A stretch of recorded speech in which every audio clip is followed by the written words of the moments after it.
Now, standing at the peak of your career, what made or what generally makes decorated gymnasts quit? Or what made the most decorated gymnast of all time, Simone Biles, suddenly withdraw from the game? Now, we now know the answer, that it is actually mental health. And as India at this time is witnessing glory at the Tokyo Games, and as budding athletes in the country are cheering, aspiring, dreaming of winning a medal, standing at that podium one day, there perhaps was never a better time to hold this conversation. The pressures that go behind the competitive sports and the impact it has on mental health. To quote Simone Biles over here, in fact, she says, "I have to do what's right for me and focus on my mental health and not jeopardize my health and my well-being," saying that personal health, mental and physical, takes precedence over aspirations and winning medals at this point. It's a tough call. It's a call that many athletes are unable to take at times, but she has really led the way. First, let's tell you what happened to Biles, and then we'll look at the entire phenomena of mental health and how it plays out in competitive sports. Now, after landing badly from a vault that went Biles decided to bow out of the women's team gymnastic final, cheering her teammates only from the sidelines. At the news conference that followed, she explained that she had pulled out of mental health reasons. She later learned, in fact, we and the press later learned, that she is a case of TWISTIES, a dangerous phenomena experienced by gymnasts, robbing them of all sense of direction during their aerial feats. Now, given the complexity of what Biles was going to execute, continuing under those circumstances could have been disastrous for her. And although TWISTIES, poorly understood, experts believe they may occur when gymnasts are stressed and overthink movements which are usually automatic, confusing the brain and throwing off their sense of positional awareness. Now, Biles had plenty of reasons to be stressed. She described the burden of her Olympics, where she was widely expressed to win 5 gold medals, as having the weight of the world on her shoulders. The COVID-19 pandemic had cast a shadow over the Games altogether, and exacerbating the stress usually felt by Olympic athletes.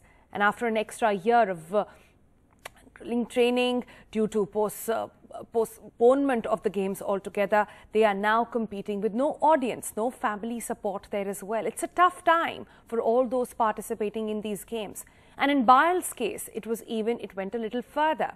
Sexual abuse Biles suffered at the hands of a former US gymnast team doctor had a profound sort of detrimental impact on her mental health as well. As a black athlete in an overwhelming white sport, she had also had to endure racism, in fact, and throughout her career. She said therapy, medication had been helping her, but that it is hardly surprising that she's not been at her best mentally during the Tokyo Games. But it's not just the case of Biles.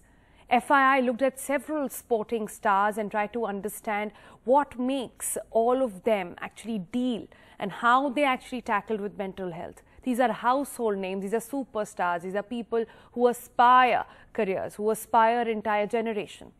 We'll begin with what Robin Uthappa had once said. He said there was a time in his career when he wanted to jump off a balcony.